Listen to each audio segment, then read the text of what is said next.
온 세상의 주인이신 하느님,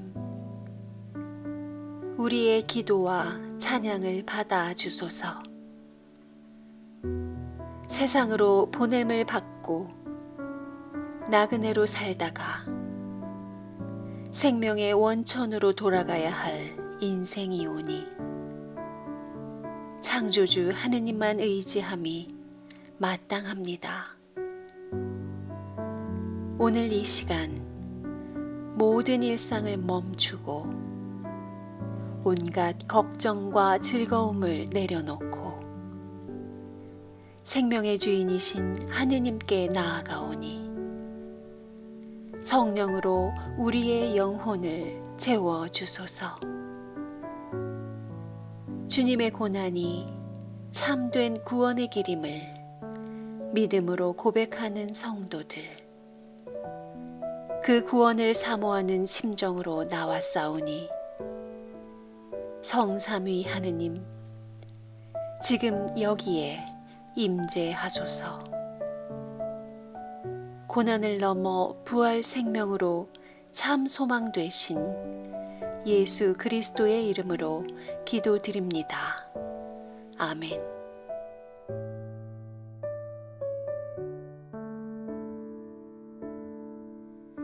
요한 공동체가 전한 거룩한 복음입니다.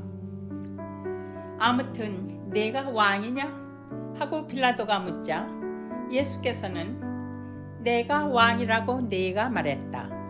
나는 오직 진리를 증언하려고 났으며 그 때문에 세상에 왔다. 진리 편에 선 사람은 내 말을 귀담아 듣는다 하고 대답하셨다. 빌라도는 예수께 진리가 무엇인가? 하고 물었다. 예수를 데리고 안으로 들어가 도대체 너는 어디에서 온 사람이냐? 하고 물었다. 예수께서는 아무 대답도 하지 않으셨다. 나에게도 말을 하지 않을 작정이냐? 나에게는 너를 놓아줄 수도 있고 십자가형에 처할 수도 있는 고난이 있는 줄을 모르느냐? 빌라도의 이 말에 예수께서는 이렇게 대답하셨다. 네가 하늘에서 고난을 받지 않았다면 나를 어떻게도 할 수 없을 것이다. 그러므로 나를 너에게 넘겨준 사람의 죄가 더 크다. 주님의 말씀입니다.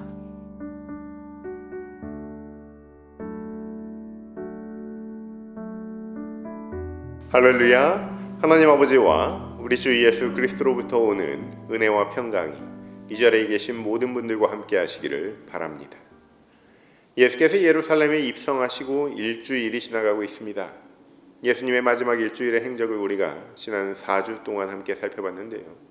월요일부터 목요일까지의 예루살렘 여정이었죠. 오늘은 금요일에 예수께서 직면하신 실체를 살펴봅니다. 이 금요일을 우리는 통상적으로 성금요일로 지키죠. 성금요일에는 십자가에 달리신 예수님께서 남겨주신 그 말씀들을 묵상하면서 각자 형편에 따라서 금식과 기도와 침묵으로 구별하여 지킵니다. 한 열흘 뒤면 성금요일이 되는데요. 교회에 레버린스를 설치할 계획입니다. 누구나 낮 시간에 자유롭게 오셔서 기도하시면 됩니다. 레버린스라는 것은 미로처럼 생겼는데 보통 정원에 설치를 많이 하죠. 인생과 신앙의 복잡하면서도 신비한 그 굴곡진 여정을 형상화한 영적 수행의 길이라고 생각하시면 됩니다.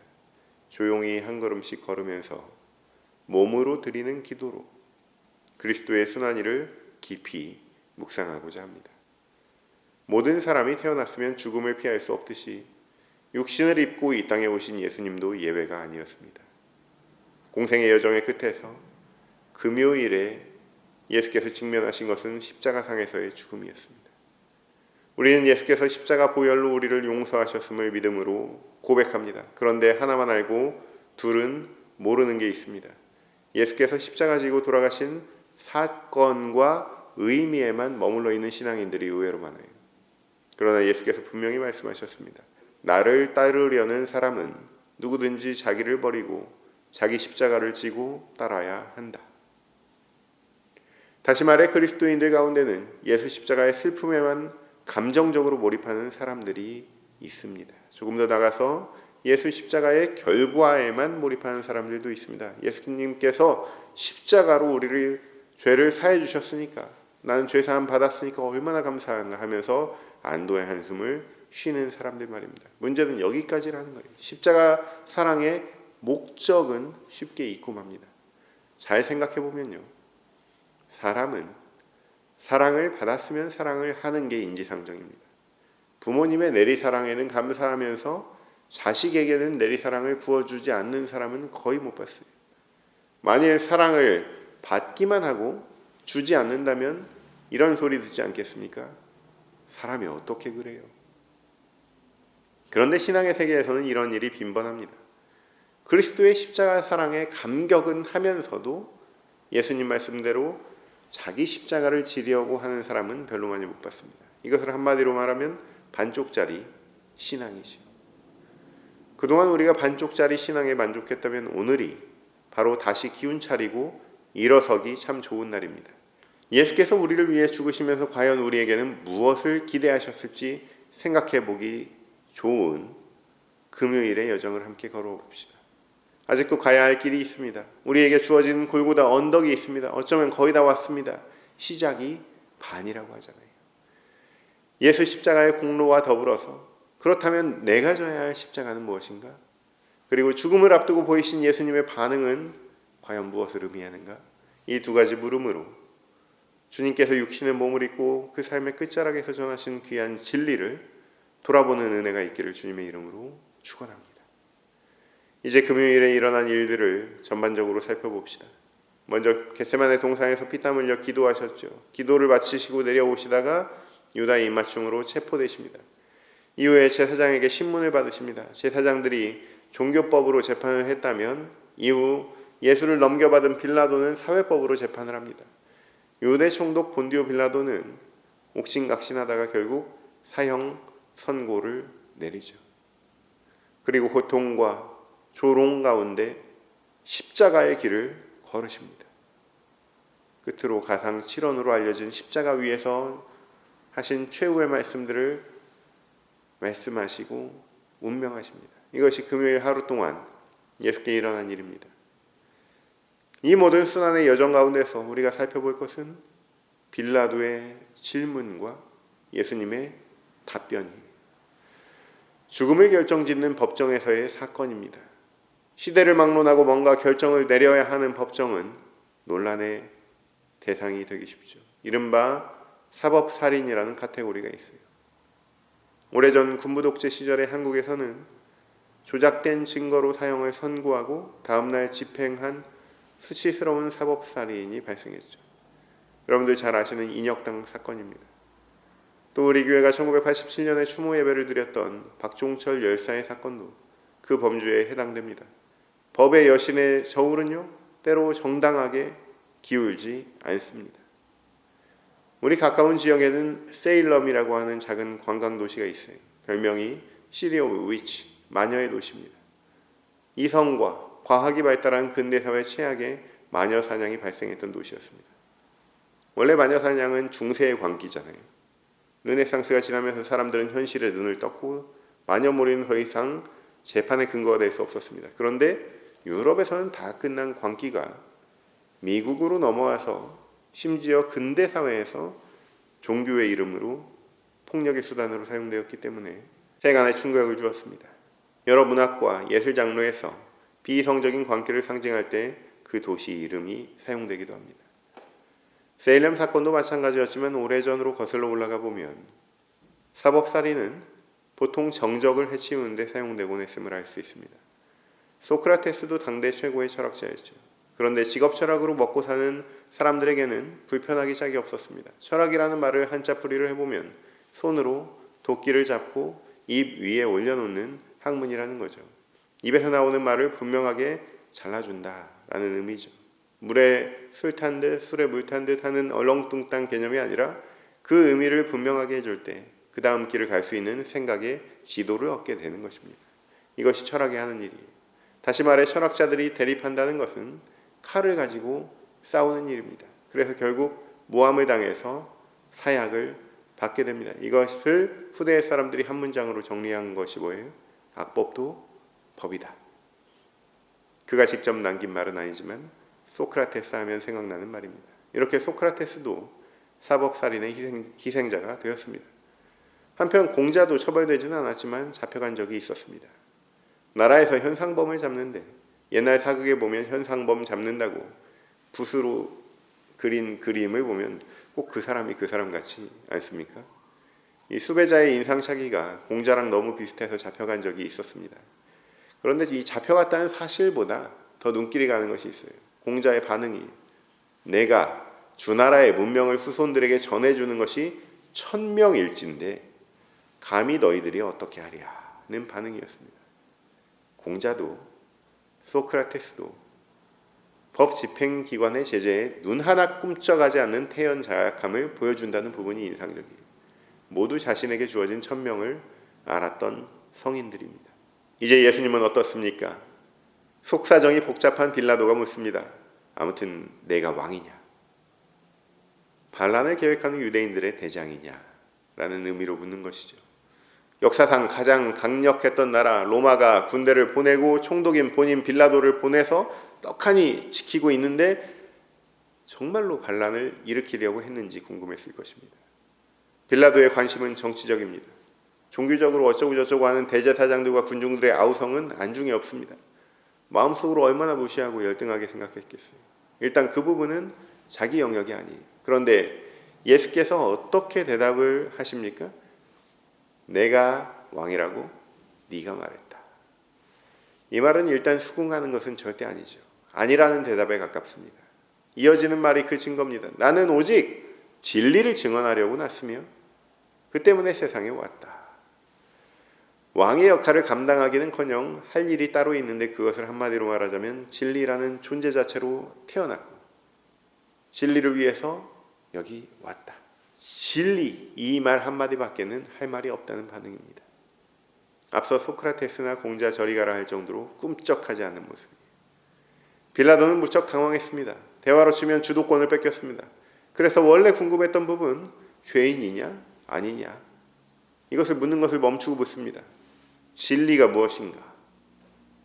이후에 어떤 대답을 했다는 기록은 없습니다. 정치적인 빌라도의 질문에 철학적인 대답에 이어 침묵을 유지하십니다. 동문서답 같은데 희한하게 빠져들어요. 유대인의 왕이 아니면 됐고 더 이상은 원래 안 궁금했는데 이제는 궁금하게 됐습니다. 그런데 대답을 예수님이 해주셨습니까? 안 해주세요. 괜한 안달이 나는 거예요. 이제 빌라도는 다른 방식으로 접근해 봅니다. 두 번째 질문입니다. 도대체 너는 어디에서 온 사람이냐? 이 질문을 어디에서 했는지 자세히 보십시오. 예수를 데리고 안으로 들어갑니다. 공적인 업무를 수행하다가 말고 사적 공간에서 본격적으로 대화를 시도해 봅니다.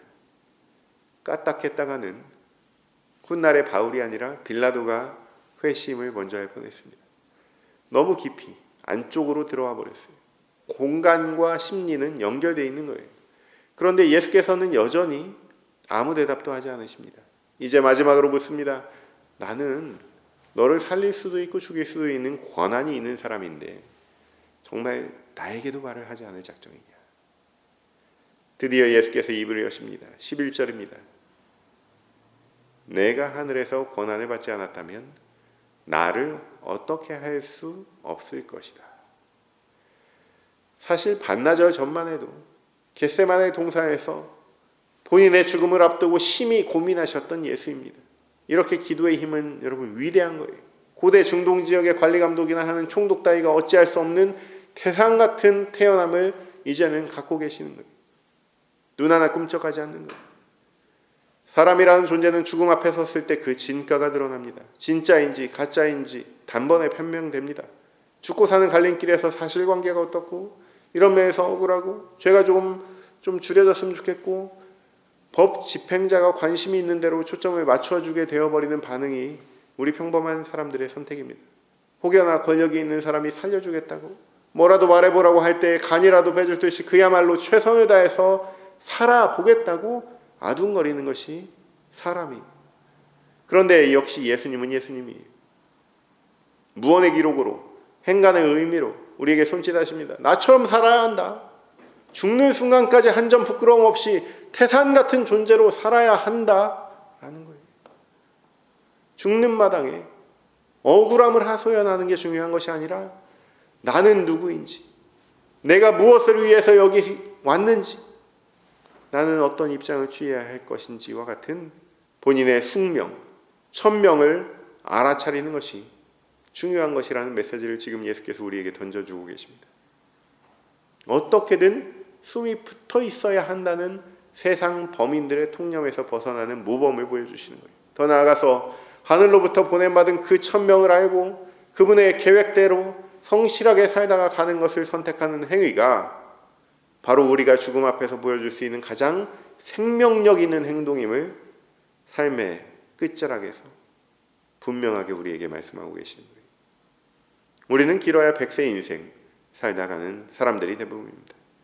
기껏 그 100년 아둥버둥거리면서 세상 사람들에게 인정받으려고 노력하는 그 길을 예수께서는 선택하지 않으셨습니다. 우리가 셀 수 없는 수십, 수백억 년 이상의 시간 동안 우리를 바라보시며 보시기에 좋았더라 말씀하신 하느님, 당신의 일하심을 통해 하느님의 자녀된 바 은혜를 입은 우리 그리스도인들이 그 형상대로 일하시기를 기다리시는 하나님, 그리고 이 모든 경륜을 작동시키시는 위대한 하나님의 예정하신 바를 겟세마네의 피땀 어린 기도로 순종해내시고 지금 이 거대한 침묵으로 완성시키고 계시는 줄로 믿습니다.